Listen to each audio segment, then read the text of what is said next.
rematch from last year in college football.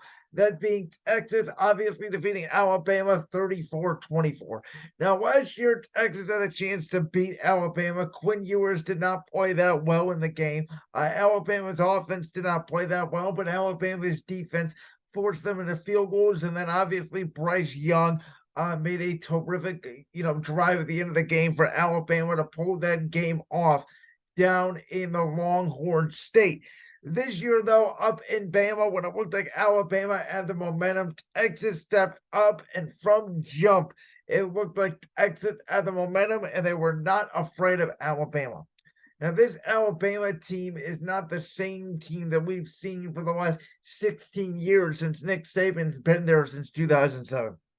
And we all know the culture of football has changed. It's no longer defensive, rigid, run the ball, kick field goals, punt the ball. We all know in today's game of football, whether it's high school, college, NFL, everybody is running the same concept. So I would say it's about 60 to 65%, if not more of that, depending on what, skill level you're at, high school, NFL, college, of shotgun. It's a lot of RPO. It's a lot of inside zone. It's a lot of spreading the defense out. A lot of 11 personnel, 3 wide receivers, 1 running back, 1 tight end on the field, and stretching the defense both vertically and horizontally.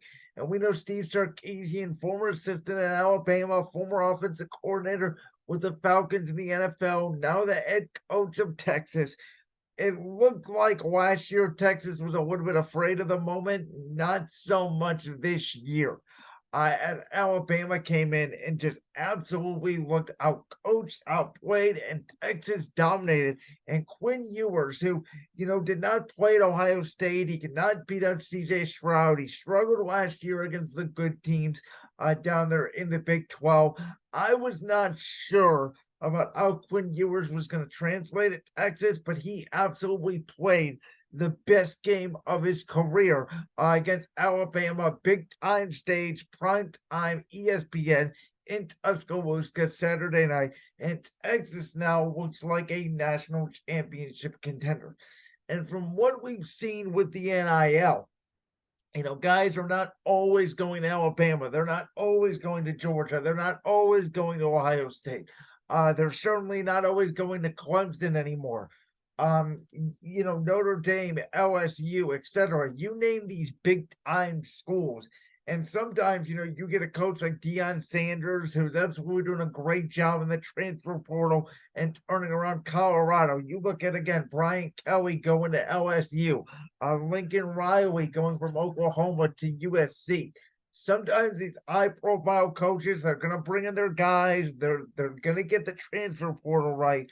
But college football now, more than the last decade for sure, is a little bit less regional and less predictable, which is always great for the sport. Now, obviously, the expanded playoffs going to happen, and it may neutralize some of this regular season talk. I mean, next year when it goes to 12 teams, we're not as much talking about this Texas-Alabama game because it's not going to mean much because, Alabama loses one game, they're fine. Now, all of a sudden, Alabama loses one game, and with their schedule, obviously, in that vaunted SEC, there's a real possibility they lose another game, and they once again do not have a chance to qualify for the college football playoff. And this is something that's really good for college football, and I think it's one of the reasons why they expanded the playoffs, though you could make the argument like I have, keeping it at 4 makes these regular season games matter even more because we have so many teams from across the country this year that have a chance to win the national championship. Obviously, down south, you have Georgia. Alabama is obviously always going to be in the conversation. Now, sort of, a little bit more west out there in Texas. You do have Texas with a chance, I would say, the way they've been playing. Obviously, out west, USC. And then Midwest, your Ohio States, your Michigans, your Penn State out of the Big Ten. So that is, the Big Ten. the Pac-12, the SEC, the Big 12. All four of those conferences have a team or two or three that either have a legitimate chance to get into the playoff or is a very, very, very good football team.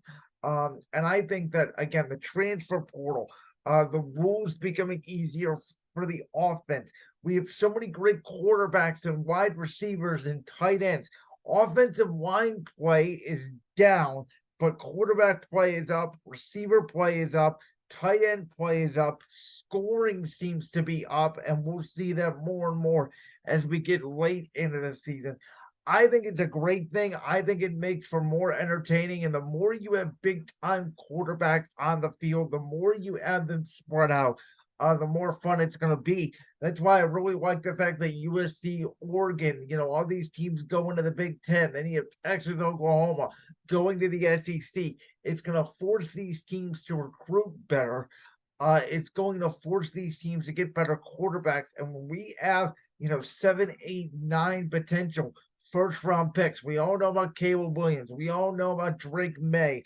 Who knows if this Sanders kid comes out, Deion Sanders' son, who knows about Quinn Ewers? The point is, I think for the first time in a long time, college football is healthy. It's great competition. The games are less blowouts now. We are having more important games early in the season. Some of these guys, like Penn State beat a cupcake 63 to whatever, and Ohio State played Youngstown State, and they're going to play, somebody else a cupcake before they get to Notre Dame. We already know those are built in on the schedule, but the more big games we have and the more challenges we have and the better teams we have, it's going to get people to a TV screen on Saturdays. Everybody in the world watches football on Sundays, men, women, children, older people. There are not a lot of people that do not at least watch some form of the NFL on Sunday. The NFL is so popular by a mile. There's actually a lot of NFL fans, though, that don't watch college football. And so you're a fan like me where, you'll watch the big games. But really, when it's time for the draft, we'll go in and we'll look. And Georgia's good, Bama's good, Ohio State's good, etc. You'll go in, you'll watch the players, you'll read the mock drafts, and you can make a determination based on that. But the more college football you watch, in my opinion, sometimes it translates, sometimes it's better, but the better college football is, the better these guys are going to be ready to come into the pros in the NFL and contribute right away. So Alabama, a lot like New England, had a stranglehold on the AFC East for a decade and a half. Alabama had a stranglehold on college football for about a decade. That is no longer the case. Georgia, in my opinion, is probably the best team, but they don't even have a stranglehold on the sport. Even though they won back-to-back titles, even though they knocked out TCU in the national championship game, it was a little bit of a tough road to get there, and there's a lot more competition than there certainly was in the past. And that is always a good thing. So, again, I think college football is healthy.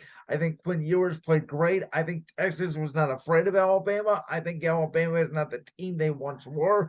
Yes, I do think the dynasty's over. Yes, I do think that Georgia, Texas, Ohio State, Michigan, Penn State, USC, some people want to throw Tennessee in there. And I would also say don't leave out Bama in that conversation because we know they're going to probably get hot at the end of the year. But for the first time in a long time, there are a multitude of teams in college football that can win the national championship. Like that clip from the Brand's World podcast? If so, make sure you go down there and hit that subscribe button. While you're down there hitting the subscribe button, make sure to also hit the notification bell so you never miss another upload. And make sure you check out all the other clips from the Brand's World podcast right here on YouTube.